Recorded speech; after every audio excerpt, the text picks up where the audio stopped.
Hey everyone, it's Erin Reed, and today we are going to make some fun charms for a charm swap that I'm going to be a part of. Now, while I was up in Dallas at the NAMTA convention, I ran into a company called Grafix, and they have the shrink film. Now, shrink film's been around for a long, long time, but they started doing designs on the shrink films. As you can see, this is one that's got some really cool graphics, and I've already tested it out. You can color on them with any alcohol-safe markers. Now, they did a demo for me, but I've been playing for a little while. On the video while I was up at the show. And on that video, they said that you could punch these out. So I got out one of my paper shaper punches just as a heart because the theme for the charm swap is hearts. And I pulled out some little pretty charms to go with it. But I thought I would do a combo between the two. So I want to see how well it would punch. And look at that. It punches great. So I'm just putting it in like normal paper. And there it is. Now I need to make 10 hearts. I've got 1, 2, 3, 4, 5, 6, 7, 8. I just need 2 more. And this is one of many designs. There we go. There's my 10 that you can get using the Grafix shrink film, whatever you want to call it. Now, if you notice, this is one that I've already done. I have come in and I have just colored. I'm actually going to flip it to the other side. And I'm just coloring. I'm just going to color the whole thing the same color versus doing a wide variety. You need to make sure that you use like an alcohol-based marker, because if you do one that's water-based, it's just going to slick and run off. And the cool thing is you don't have to be super perfect, but because it's going to get shrunk down, all those little things that you made boo-boos on, if you didn't fill up all the little gaps, you're never going to see it. Now, if you notice, the color of this marker is much lighter than the color on there, because when it shrinks, it intensifies the color. So unless you want a super dark color, it's going to look like black, especially with the black lines that are on there, you're best to go with the lighter color. So I picked out 3 of my lighter colors. I also picked out a pastel rose, and I kind of followed with the colors because these little hearts, I'm going to pop them out of the package real fast. These little hearts came from a company called Dress My Craft, and I ran into them at the conference at Creativation this past time. It's a company that's based out of India, and I just love the hearts, and I knew I'd be doing some charm swap kind of stuff. So I was actually saving it, and then when I heard it was supposed to be a heart charm swap, I was like, perfect! But we needed to hand make a heart, so I thought I would do it together. So my thought is, and I'll show you how to make this in a second, is to take the little piece that I made and combine it with a light color, hence the purple and purple, and then just squeeze them together and put them in a nice big O-ring and just squeeze it, or jump ring, or whatever you want. That's not an O-ring. That's from plumbing or in other things. And then just make kind of like a little dual charm between the 2 hearts. So one I've made and one that's pre-made. So now that I've done the purple ones, that's going to go with the purple charms. I also picked out a pink to just do the same thing. Come in, and I know it's really light, and I'm fine with that. Just come in.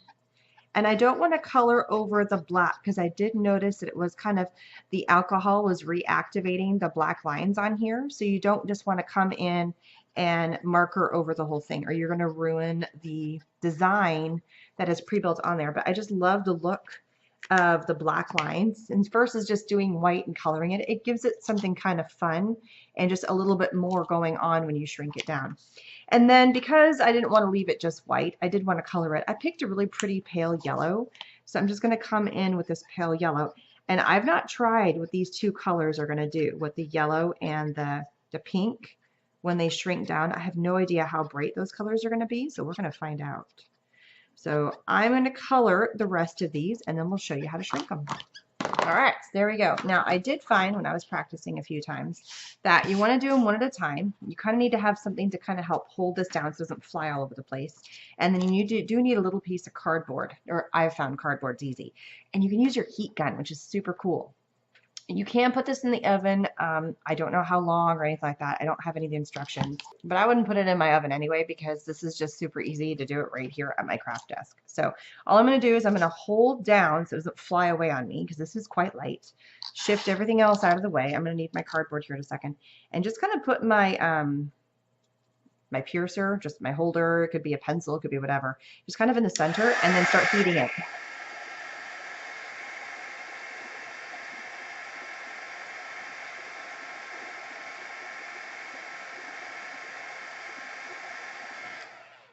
my craft mat is bubbling up from the heat. So you do need something to kind of heat it up. The reason for the cardboard, it's got a couple purposes. One, I want to smash it down so that way I can get it nice and flat again. So I'm just kind of, I don't use my fingers because it's quite hot. Two, I need to put a hole in here to make this a charm. So this is another reason why I'm using a piercer versus anything. And if you look at my heart, I've got one bigger lobe than smaller lobe. So I'm going to place my piercer on the larger lobe, kind of in the center of it, heat it, and then try and push my piercer through to make a hole.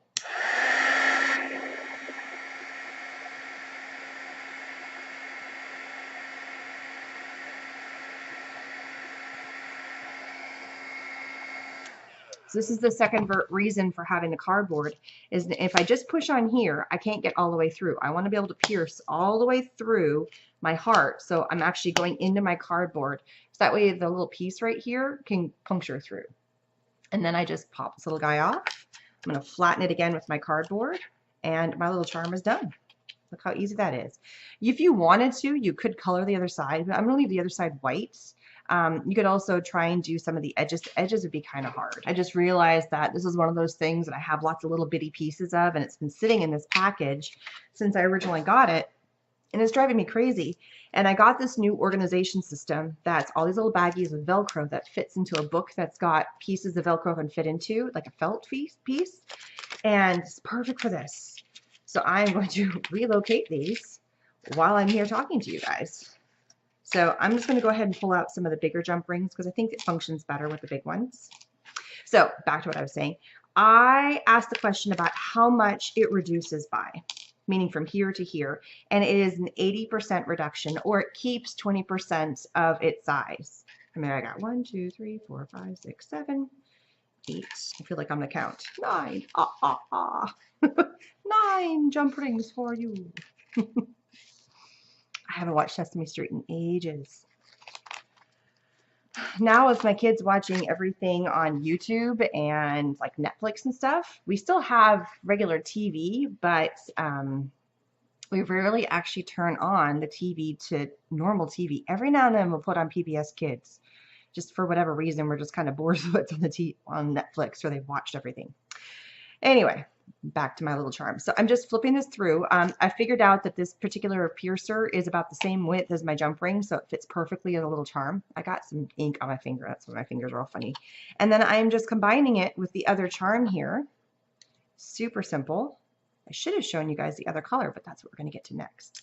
And then I'm just closing my jump rings, and I completely stole the pliers from my husband's garage.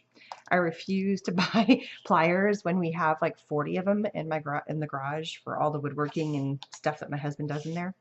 It just seems silly to me to go buy pliers when I don't do a whole lot of jewelry making stuff every now and then. All right, so let's try the pink one and see how that looks.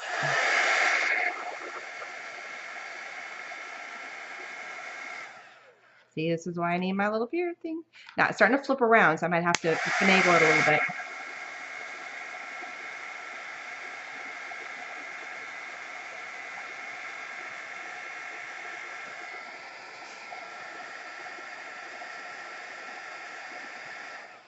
So what I've noticed is that even though it kind of starts flipping and jumping around and making all kinds of weird shapes, it will eventually come back to its original form when it's all shrunk up.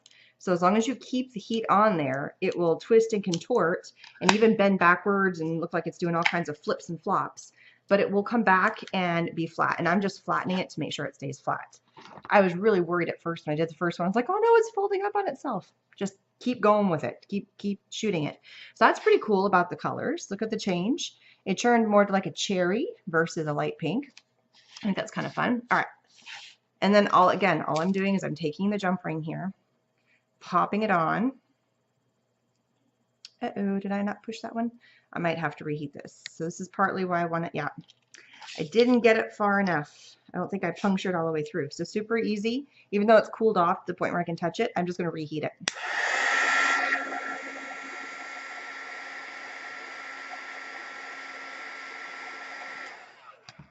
And then I'm going to make sure I wiggle it just to make sure that hole is big enough. There we go.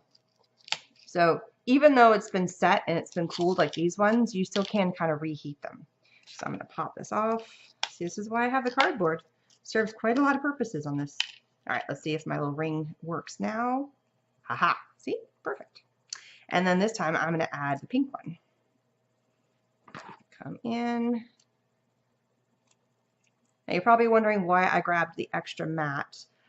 Mostly because I didn't want to overheat my black one because it's my big workspace. And if I heated this, it's still getting kind of warm underneath, but not too bad.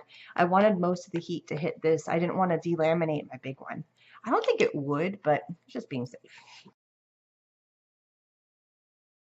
Okay, I am going to do the yellow. Let's see what the yellow looks like. So this is what it started out looking like, and let's see what it turns into.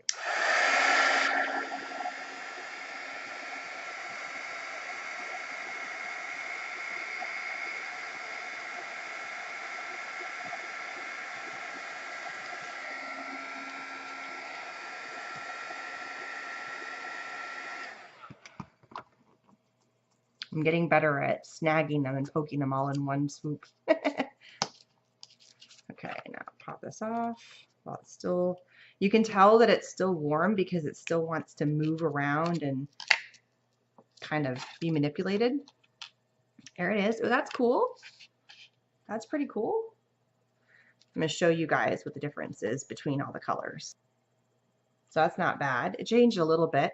And let's take a look at the pink one, just so you guys can see that. So it's definitely darker, and when I get the final pictures, the light's kind of coming through my window pretty and giving it a weird light.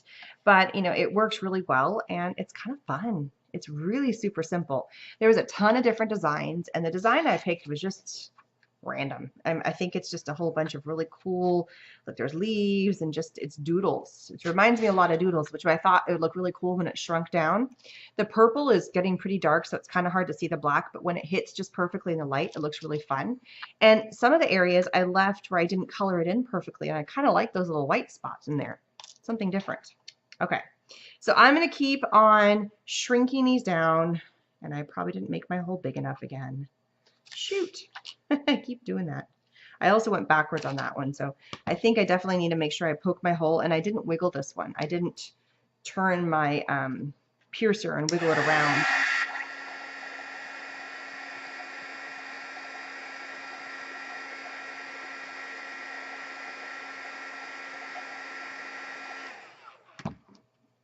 So I'm going to make sure I do that. Ooh, that cardboard got kind of hot.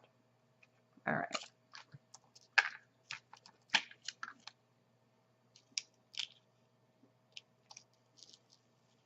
I also might be, when I'm smashing it down, kind of filling in the hole again, so I got to be careful about that. It doesn't take too long to the point where you can touch it again. It cools off pretty fast. There we go. And then that's going to go on the white charm. And I'm putting the charm, there it is, my pliers. I'm putting the pre-made charm in the back versus in the front. So something kind of different. And then there's kind of everybody's getting. They're getting a little duo heart charm, one homemade, one pre-made. And I'm going to continue doing the rest. I'll speed that up, and I'll show you what they all look like at the end. So there we go, 10 cute little charms, each with a pre-made heart and a made heart by me. As always, I will have some up-close pictures so you guys can see what they look like. You've already seen a couple. And supply links are all going to be down below. Thanks for stopping by, and don't forget to come back while I get all these charms back from the charm swap, along with there is going to be an ATC that goes in with this particular charm. So thanks so much for stopping by. Don't forget to subscribe, and I'll see you guys again later. Bye-bye.